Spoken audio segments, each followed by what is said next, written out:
আজকে আপনাদের সাথে শেয়ার করব আলু দিয়ে চিংড়ি মাছের রেসিপি। হ্যালো এভরিওয়ান, আসসালামু আলাইকুম। আজকে আমি আলু দিয়ে চিংড়ি মাছ রান্না করব, তাই আমি পেঁয়াজগুলো গ্রেট করে নিয়েছি একটা গ্রেটার দিয়ে। আর আলুগুলো আমি ছোট ছোট টুকরা করে কেটে নিয়েছি। তো ফার্স্টেই আমি একটা প্যানে তেল গরম করতে দিয়ে দিলাম। পরিমাণ মতো তেল দিয়ে এখানে আমি যে গ্রেট করা পেঁয়াজ আর কাঁচামরিচ কেটে রেখেছি সেটা দিয়ে দিব। আর এখানে আমি গ্রেট করে নিয়েছি কারণ যেহেতু আমি চিংড়ি মাছ দিয়ে আলু রান্না করব, যেন ঝোলটা মানে গ্রেভিটা একটু ঘন হয়, এর জন্য আমি পেঁয়াজগুলো গ্রেট করে দিয়েছি। তাহলে একদম পেঁয়াজগুলো গলে যাবে।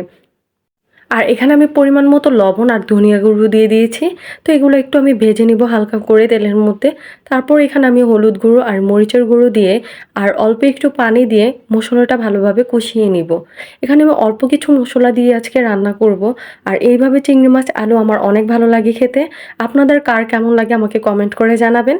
তো এখানে আমি পানি দিয়ে দিলাম আর মশলাটাও এখন কষিয়ে গেছে। তো তারপর এখানে আমি চিংড়ি মাছ কেটে রেখেছিলাম। তো সেই চিংড়ি মাছগুলো দিয়ে দিলাম। চিংড়ি মাছগুলো ভালো করে কষিয়ে নিতে হবে, না হলে চিংড়ি মাছের একটা কাঁচা স্মেল আসবে। তাই আমি এখানে একটু ফার্স্টে চিংড়ি মাছগুলো মশলার সাথে ভেজে নিলাম। তারপর আমি এখানে অল্প একটু পানি দিয়ে ঢেকে ভালো করে সিদ্ধ করে কষিয়ে নিব। তাহলে কাঁচা স্মেলটা চলে যাবে। আর আলু হতে বেশি সময় লাগে না, আলু অল্প পানিতেই সিদ্ধ হয়ে যাবে। আর যদি আলু আর চিংড়ি মাছটা একসাথে দেন তাহলে এই চিংড়ি মাছের কাঁচা স্মেলটা থেকে যাবে। তাই আমি এখানে ভালো করে কষিয়ে নিলাম। আর কালারটা অনেক সুন্দর আসছে, দেখে মানে বোঝা যাচ্ছে খুব লোভনীয় একটা খাবার।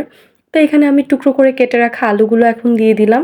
তো আলুগুলো দিয়ে আমি একটু ভালো করে কষিয়ে নিব। কষিয়ে আমি একটু ঢাকা দিয়ে রাখবো।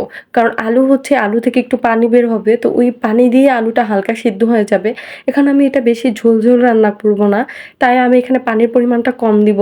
ফার্স্টে দেখে নিব আলু কতটুকু সিদ্ধ হয়, তারপর বুঝে আমি অল্প একটু হয়তো পানি অ্যাড করব। আর শেষে জিরা গুঁড়ো দিলেই আমার রান্না শেষ হয়ে যাবে। তো এখন আমি আলুগুলো মশলার সাথে ভালো করে মিশিয়ে নিচ্ছি নাড়াচাড়া করে। তা আজকে আমি এই রান্নাটা করবো কারণ এই রান্নাটা আমার অনেক বেশি পছন্দের। আর আমাদের বাড়িতে যখন তেমন কোনো সবজি না থাকে তখনই আমরা আলু দিয়ে চিংড়ি মাছ শর্টকাটে আমি রান্না করে ফেলি। মানে রান্নার ক্ষেত্রে যত ফাঁকিবাজি করা যায় ততই ভালো লাগে। তো এই শর্টকাটে দেখা যায় এই রান্নাটা খেতেও অনেক ভালো লাগে। আর আমি এখানে অল্প একটু পানি দিয়ে দিলাম। তো পানি দিয়ে আমি এখন একটু ঢাকা দিয়ে রেখে দিব। ঝোলটা একটু থাকবে, কিন্তু মানে ওরকম ঝোল ঝোল খাবো না। তো এই আমার রান্নার ফাইনাল লুক। আজকের ভিডিও ছিল এই পর্যন্তই। সবাই ভালো থাকবেন। আল্লাহ হাফেজ।